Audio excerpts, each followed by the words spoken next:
everybody, it's Kathy, and today I'm going to give you a quick kettlebell swing tutorial. I'm first going to explain to you what a kettlebell swing isn't, and then I'm going to tell you what a kettlebell swing is.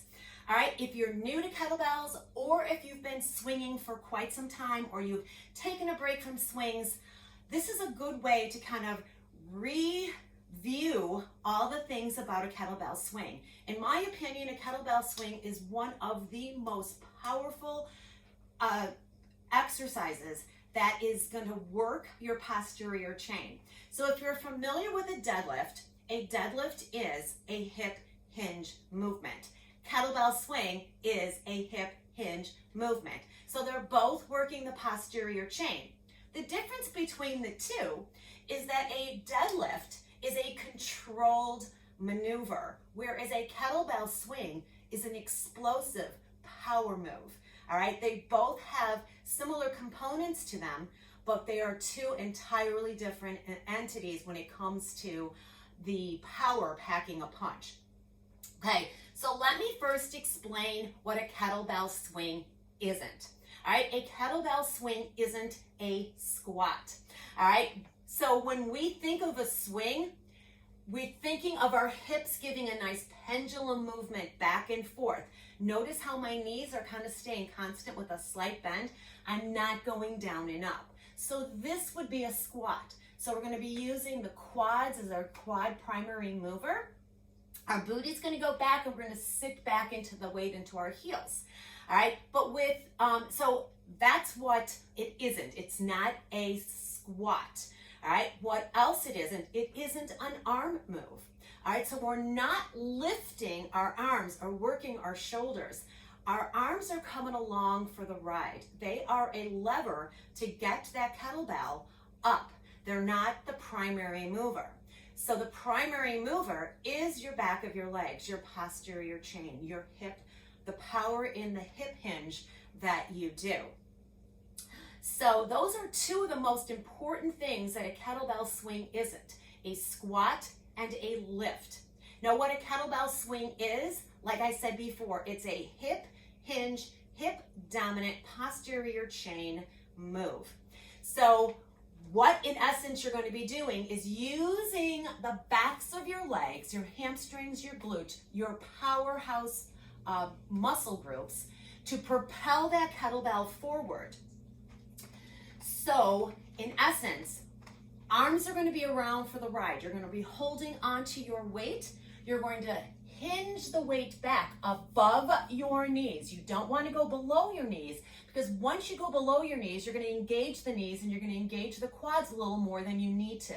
And then you're going to turn this into a squat. All right, so it's a hip hinge above the knees, activating the glutes and the hamstrings, pushing the hips back, and then explosively powering your body back up. All right, you don't want to turn this into a hyperextension, bringing your pelvis forward. As soon as that weight propels forward, you're going to squeeze your glutes and hamstrings. You're going to rock hard, tighten your core, and you're just going to float that weight up, and it's going to float right back down again. One thing I always say, if you've never done a swing before, grab a hand weight or a medicine ball, something that you can practice the hip hinge for. When I was doing my kettlebell classes years and years and years ago, I had a woman who was taking my class and used a dumbbell as her kettlebell swing for probably 2 months before she felt comfortable enough to perfect it and transition into a kettlebell. So don't be ashamed to do a kettlebell swing with a heavier dumbbell until you feel like you've got the mechanics down, because getting that mechanics down can make the difference between even hurting yourself. So we want to make sure that you're protecting your body and doing things properly.